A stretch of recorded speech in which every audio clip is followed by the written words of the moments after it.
Fl-isem tal-Missier u tal-Iben u tal-Ispiritu Santu. Il-grazzja ta' Sidna Ġesu Kristu li mħabba talla u laqda fl-Ispiritu Santu tkun magħkom il-kol. Inġbana hawnhekk dal-għodu f'dan is-Santuarju Għażiż tal-Madonna ta' Pino biex niċċelebraw flimkien l-Ewkaristija mqassa kemm hija ħaġa sabiħa. Qabel ma nieħdu sehem fil-quddies ejjew nagħrfu ħtijietna u nitolbu maħfra tagħhom.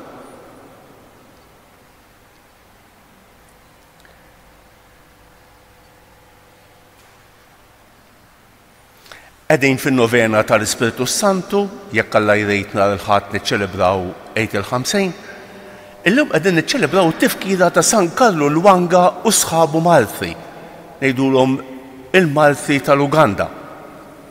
Se nofru dan is-sakrifiċċju tal-quddiesa għal ruħ li Young.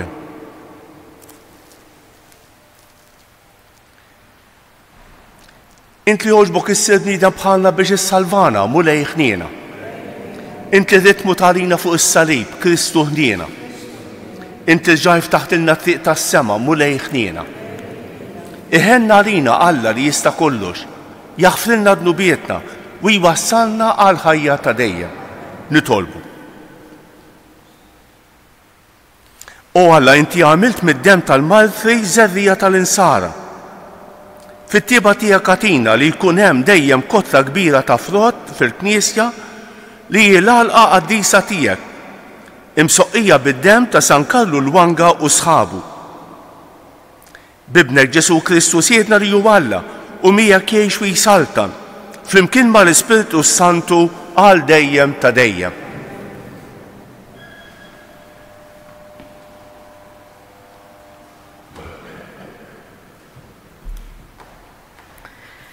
Qari mill-ktieb tal-Atti tal-Apostli.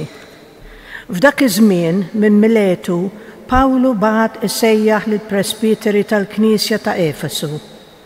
Meta waslu għandu qalilhom: intom stess tafu kif jien ġibt ruħi kemm domt magħkom minn dakinhar li rfist l-ewwel darba fl-Asja, kif qdejt lil mulej bl-umiltà kollha, bid-dmugħ u bit-tiġrib li fih ħsibt ruħi minħabba tnassis tal-lut. Qatt ma bżajt nurikom dak li ju ta' fejda għalikom u nallimkom kemm fil-beraħ u kemm fid-djar.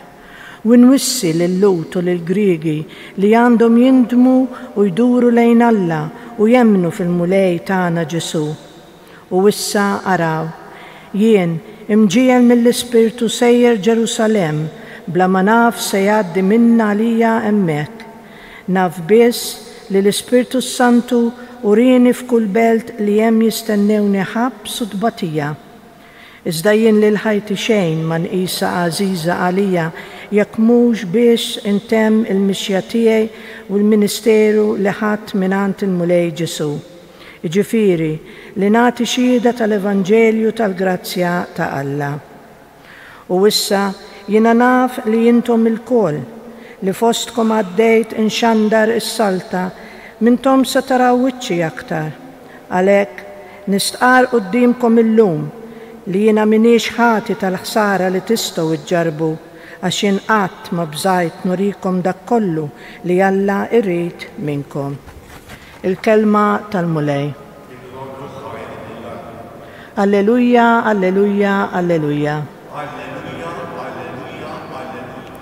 Xita bil-kotra intbattu Alla fuq l-art wirt tiegħek u meta kienet bilaċ int ħjejta, il-poplu tiegħek għammar fija fit-tjubitek u Alla għal fqajjar ħejjejta. Alleluja, alleluja, alleluja. Imbirek Sidi il-mulej minn jum għal ieħor. Jieħu ħsiebna Alla is-Salvatur tagħna, Alla tagħna hu Alla li salvana, il-mulej sidna mill-mewt jeħlisna. Alleluja, alleluja, alleluja.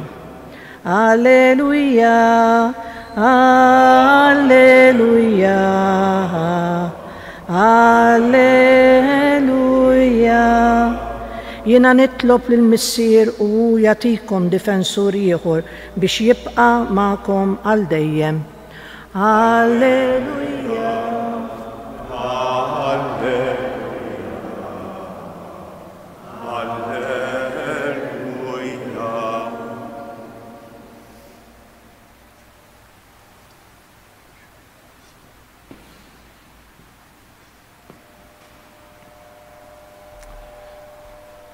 Il-mulej magħkom. Qari mill-Evanġelju skont San Ġwan.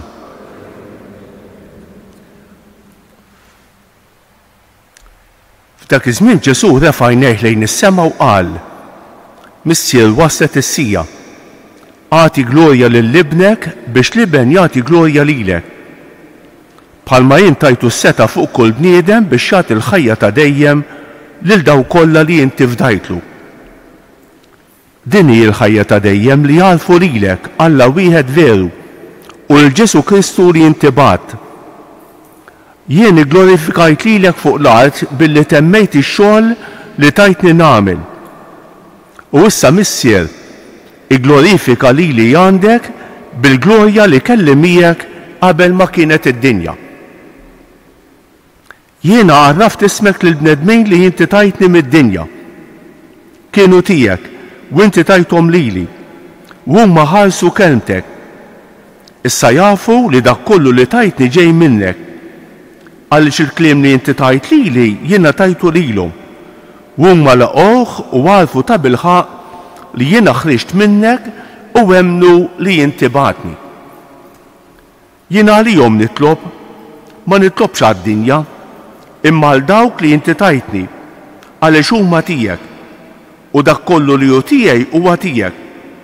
U dak kollu li hu tiegħek huwa tiegħi u jien igglorifikat permezz tagħhom. U jien m'għadniex aktar fid-dinja, iżda huma għadhom fid-dinja u jiena ġej għandek. Il-kelma tal-mulej tifħejr lilek Kristu.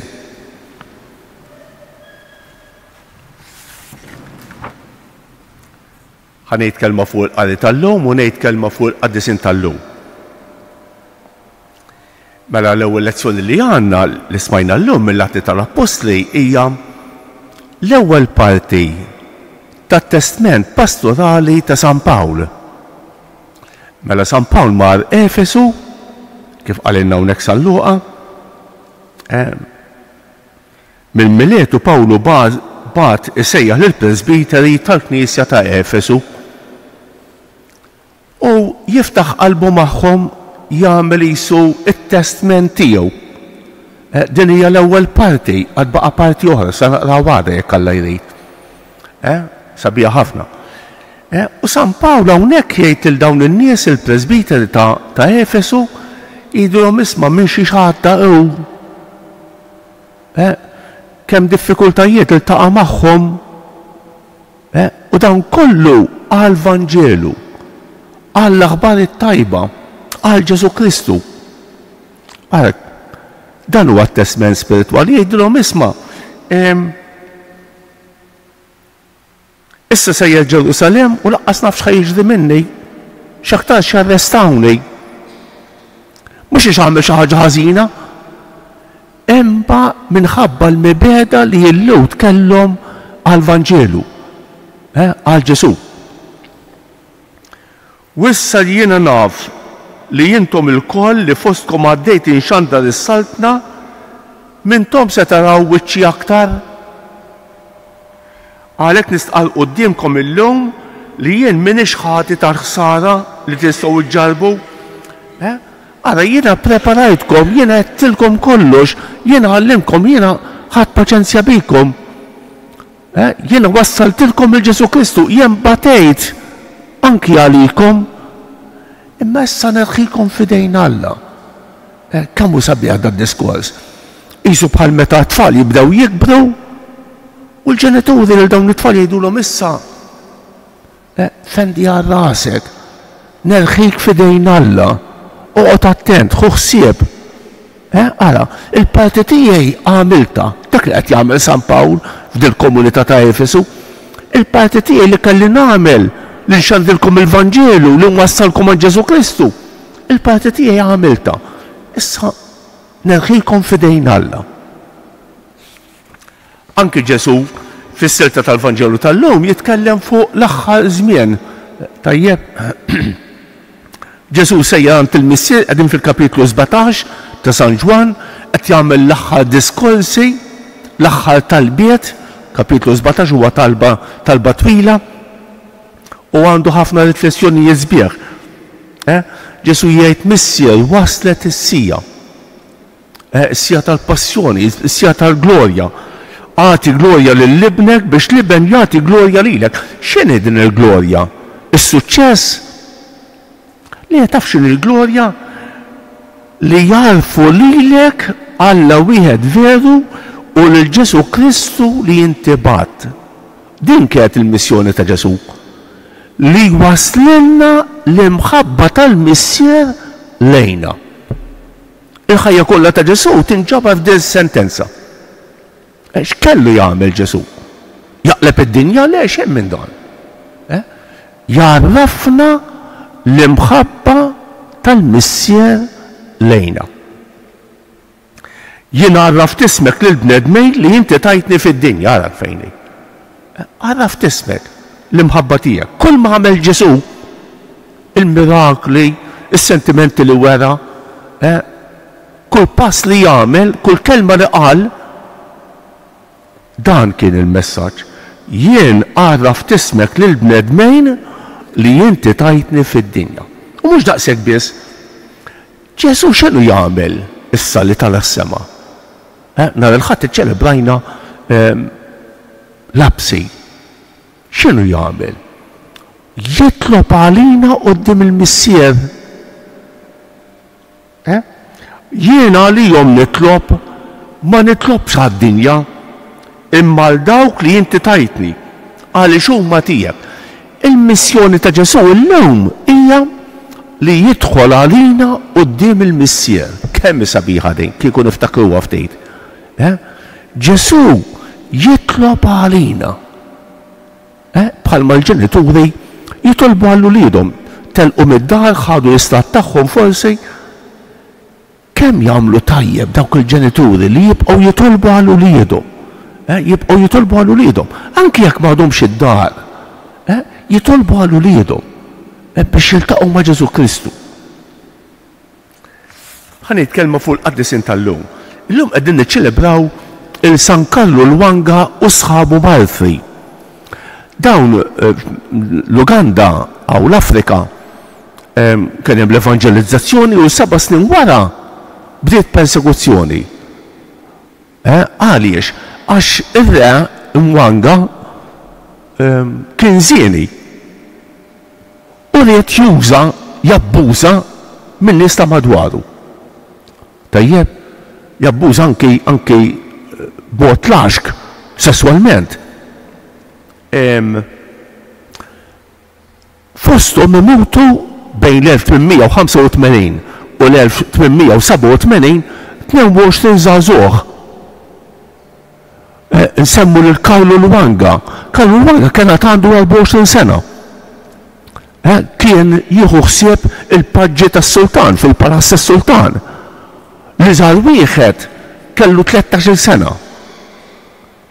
Is-sultan Lwanga li kien vvizzjat li kien il-sit tal-passjonijiet tiegħu ried juża lil dawn iż-żgħażagħ. U dawn waqfulu le isma' le. Dan mhux fit-tagħlim tagħna, mhux fit-tagħlim nisrani, dan mhux sew.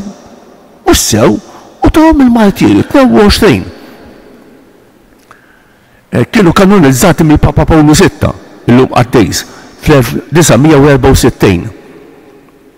Xi snin wara il-Papa Pawlu VI mar raġa l-Uganda biex jikkonsagra knisja ddedikata lil dawn il-Malti, il-Carlo Lwanga u sħabu.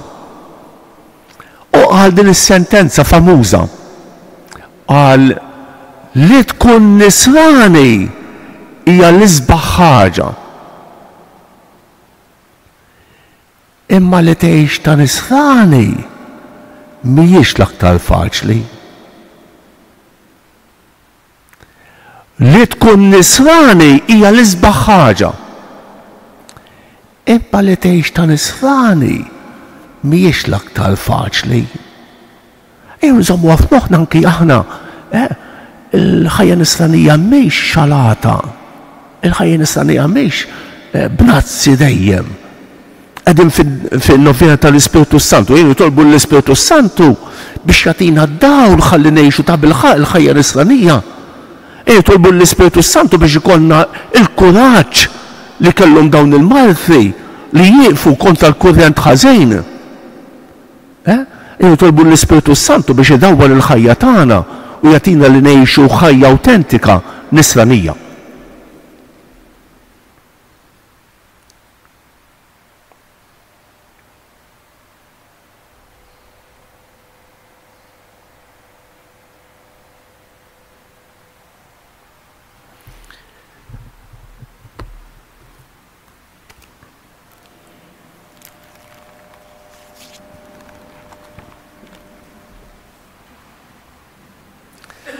Nitolbu li l-Alla missiera jibgħatilna l-Ispiritu ta' Kristu il-xwaġt biex jagħtina d-don tal-intelligenza li biha narfu l-verità. Ngħidu għalhekk xerret fuqna mulej il-grazzja tal-Ispiritu Santu. Xerret fuqna mulej il-grazzja tal-Ispiritu Santu. Biex is-saċerdoti jaqdu bil-fedeltà il-ministeru tagħhom tax-xandejr tal-kelma nitolbu. Xerret fuqna mulej il-grazzja tal-Ispiritu Santu. Biex il-bnedmin kollha jarfu lilek Alla veru u lil dak li inti bat ibnek Ġesu Kristu siedna nitolbu. Biex il-morda jiksbu fejqana għal-ruħ u għal-ġisem bil-qawwa tal-grazzja tal-Ispiritu fis-sagrament tad-dilka mqazza nitolbu. Biex il-komunitajiet tagħna jitolbu faqda waħda ma' Kristu billi telaq bil-fedeltà il-kelma tiegħu nitolbu. Nitolbu kmoli għalina l-koll li ġejna din l-Ewkaristija għatina li nimitaw il-ħeġġa u l-kuraġġ ta' dawn il-qaddisin tal-lum San Karlu Lwanga u sħabu Martri nitolbu. Ismana, nitolbu kmoli għal daw kollha li se niltaqgħu magħhom illum. Nitolbu għal dawk li qalulna biex nitolbu għalihom jew wednihom it-talb tagħna. Nitolbu b'mod speċjali għat-tfal u ż-żgħażagħ tagħna bħalissa qegħdin jagħmlu jirċievu l-ewwel tqalbina u l-griżma. Uħud minnhom diġà bdew l-eżamijiet. Nitolbu għalihom biex ikollhom id-dawl tal-Ispiritu Santu nitolbu. Nitolbu ukoll għall-morda kemm dawk li jinsabu fl-isptarijiet kif ukoll dawk li jinsabu fid-djarhom biex jarfu jaqdu d-batija tagħhom ma' dawk ta' Kristu imsallab nitolbu. Nitolbuk għall-familji kollha tagħna, nitolbuk għall-pajjiżna u nitolbuk mulej għall-paċi fid-dinja, mulej għatina il-paċi tiegħek nitolbu. Missier Qaddis, bidu u modell ta' għaqda u ta' ħajja. Għamel minna l-kol ħaġa waħda, kif intu ibnek Ġesu intom ħaġa waħda, sabiex l-Ispiritu tiegħek u tal-Iben jagħmilna perfetti fl-imħabba, ħalli id-dinja temmen fejk u f'dak li inti bat, ibnek Ġesu Kristu siedna li jgħix fi saltan għal dejjem ta' dejjem.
Sagrifiċċju li sejdin nofruli.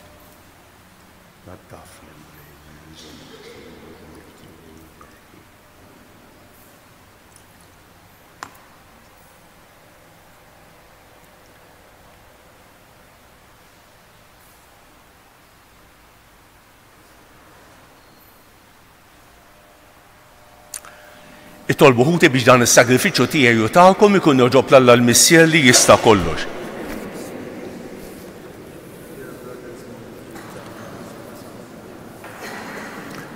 Mulej inti tajt il-qaddisin Malti il-grazzja li jażlu l-mewt biex ma jidinbux. Ilqa' s-sagrifiċċju li sejrin nofrulek biex fiċ-ċokon tagħna nitolbuk li aħna wkoll nagħtu ruħna għalejk biss u naqduk madwar l-altar tiegħek. Bi Kristus jedna, il-mulej magħkom, nerfgħu qlubna l-fuq, niżu ħajr lill-mulej Alla tagħna. Sewwew xieraq tas-sew mulej Missier Qaddejs, Alla ta' dejjem li tista' kollox, tajjeb u ta' ġej ta' salvazzjoni tagħna li dejjem u kull imkien iroddulek ħajr. Għaliex San Karlu l-Wanga u sħabu ħadu l-martirju għall-isqarija ta' ismek biex bħal Kristu b'demmhom jagħtu xhieda tal-emejjel tiegħek tal-ħaġeb.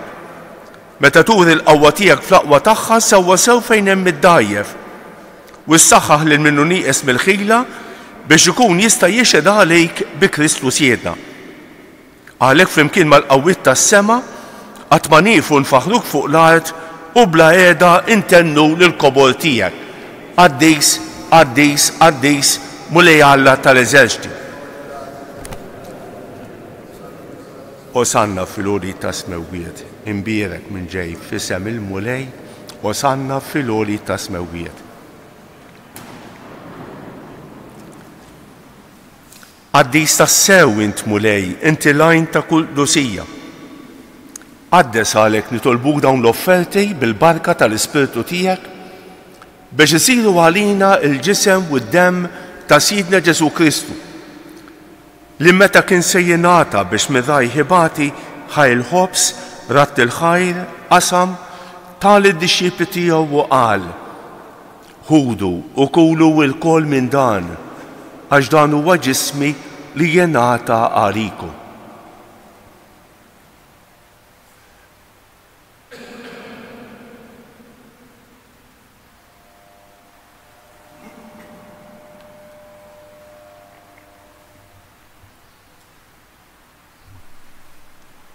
Ekku kol wara li klaħaj il-kalċi reġarat il-ħajr tal id-dixxiepli tiegħu u qal: ħudu u xorbu minnu l-kol, għax dan huwa l-kalċi ta' demmi tal-patt il-ġdid li jibqa' l dejjem. Id-demm li jixxerret għalikom u għall-bnedmin kollha għal maħfra ta' dnubiet. Għamlu dan b'tifkira tiegħi.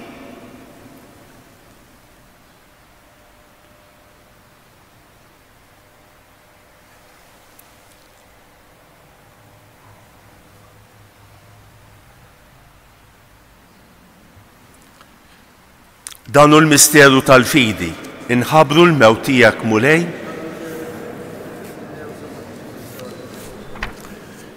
għalhekk aħna nagħmlu dan b'tifkira tal-mewt u l-qawmien ta' Sidna Ġesu Kristu, nofrulek mulej il-ħobs tal-ħajja u l-kalċi tas-salvazzjoni. U rroddulek ħajr għax għoġbok tilqana hawn quddiemek biex naqduk. Miċ-ċikun tagħna nitolbu li l-Ispiritu Santu jaqqadna f'ġisem wieħed li nieħdu semm il-ġisem u d-demm ta' Kristu. Ftakar mulej fil-Knisja tiegħek imxerda mad-dinja kollha. Wettaqa fl-imħabba flimkien mal-Papa l-Jum, mal-Isqof tagħna Anton u mal-Ministri tiegħek kollha. Ftakar fil-qaddej tiegħek li Young li jogħġbok issejjaħlu għal għandek minn din id-dinja. Għamel li kifu bil-Magħmudija miet fibnek u bħal ibnek, hekk ukoll fibnek u bħal ibnek jilxox ta' l-ħajja. Ftakar ukoll f'ħutna li raqdu bit-tama tal-qawmien, ftakar fil-mejtin kollha. Daħħalhom quddiemek fid-dawl tas-sebħ tiegħek. Ħenna lina l-kol nitolbu, għati lilna wkoll il-wirt tal-ħajja ta' dejjem. Flimkien mal-Verġni Mqazza u Malla Marija, ma' San Ġusepp, ma' San Ġorġ Preka, ma' San Karlu l-Wanga u sħabu, ma' l-Apostli u l-Qaddisin kollha li jgħixu fil-ħbiberija tiegħek sa mill-bidu tad-dinja. Għamel li magħhom infaħruk u nsebħuk b'Ġesu Kristu ibnek. Bi Kristu ma' Kristu u fi Kristu jingħata lilek Alla missier li tista' kollox flimkien mal-Ispiritu Santu kull ġieħu glorja għal dejjem ta' dejjem. Ejjew nitolbu kif għallimna u ridna nagħmlu li ben Alla għas-salvazzjoni tagħna. Missierna li inti f'ismewiet jitqaddes ismek, tiġi saltnatek, ikun li tritint kif fis-sema ekda fl-ard. Ħobżna ta' kuljum għatina llum. Aħfrinna dnubietna bħalma nafru lil minuħati għalina. La ddaħħalniex fit-tiġrib iżda ħlisna mid-deni. Eħlisna nitolbuk mulej minn kull deni. Għatina fit-tieba u ħnina tiegħek il-paċi fi żmienna biex nkunu ħielsa dejjem midnub u imħalsa minn kull inkwiet. Aħna u nistennew u nittamaw ilena u l-miġja tas-Salvatur tagħna Ġesu Kristu. Mulej Ġesu Kristu li qed l-apostli tiegħek inħallilkom isliem, nagħtikom islem tiegħi.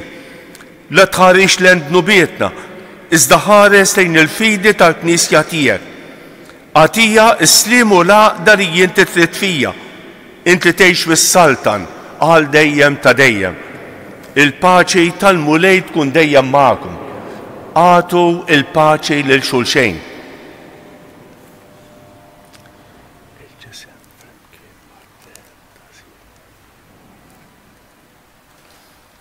Ħaruf talla li tneħħi id-dubiet tad-dinja ħenna għalina. Mulej Ġesu Kristu minn Alla l-ħaj bil-mewt tiegħek iflet minnek il-missier bil-ħidma tal-Ispiritu Santu ta' il-din dan il-ġisem u d-dem għad-dis tiegħek. Eħlisna meħtijiet u kull ħażin. Somni dejjem fidillejna l-kmandamenti tiegħek. Ħallina għatna nferet minnek. Danu l-ħaruf talla, danu li neħħi id-nubiet tad-dinja. Ħenjin dawk li huma mistiedna għall-ikla tal-ħaruf. Mulej ma jistħoq lejx li tidħol taħt is-saqaf tiegħi iżda kelma waħda u ruħi tkun imfejqa.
Farrakna bismi, tina l kif meħtieġ narfu nimxu triq biex ngħixu ħajja fi snin.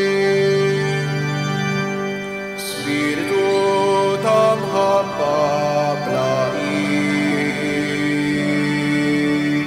lilek foħnija min qalbna nagħtu flimkien mal-missieb ma' Ġesu l-ħelqis lilkom kull glorja.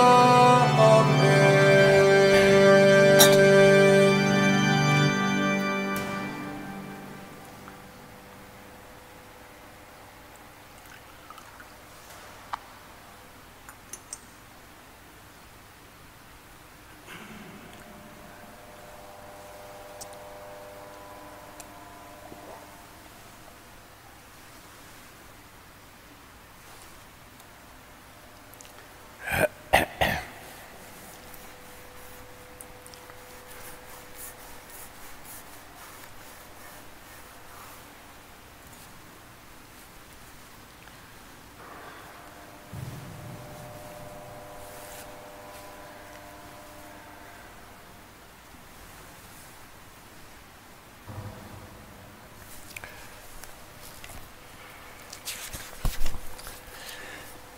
Ejjenu bil-wiefa u bħala ringrazzjament ta' wara tqalbi ngħidu flimkien qegħdin fix-xahar ta' Ġunju dedikat lill-qalb ta' Ġesu.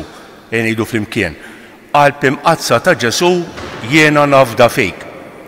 Qalb imqazza ta' Ġesu jiena nafda fik. Qalb imqazza ta' Ġesu jiena nafda fik. Nitolbu. Tqalbilna mulej bil-misteri qaddisa tiegħek aħna nfakru r-rebħa tal-qaddis martri tiegħek Karlu Lwanga u sħabu. Nitolbuk biex dan is-sagrament jimla lilna bil-qawwa bħalma għen lilhom jissapportu dbatijietom. Ħalli fost it-tiġrib kollu tagħna nibqgħu saħ sal-aħħar fil-fidi u fl-imħabba. Bi Kristus jedna. Qabel ma ntemmu l-quddiesa jew ngħidu dak it-tliet avamarijiet li talbet il-Madonna minn dan is-santwarju. Nofruhom skont l-intenzjonijiet għall-persuni li nixtiequ aħna. Sliem għalik Marija, bil-grazzja mimlija l-murej miegħek, imberek inti fost in-nisa u imbierek il-frott tal-ġuf tiegħek Ġesu.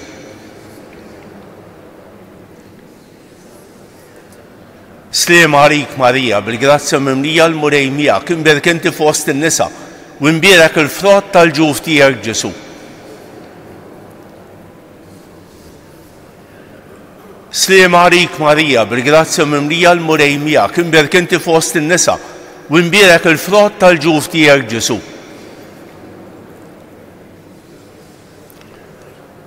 Madonna ta' Pinu, Sultana tal-Familja, ħarstek fuqna dejjem żomm. Il-mulej magħkom. Iberikkom Alla li jista' kollox il-Missier u l-Iben u l-Ispiritu Santu. Morru fil-paċi ta' Kristu. Il-ġurnata tajba lil kulħadd.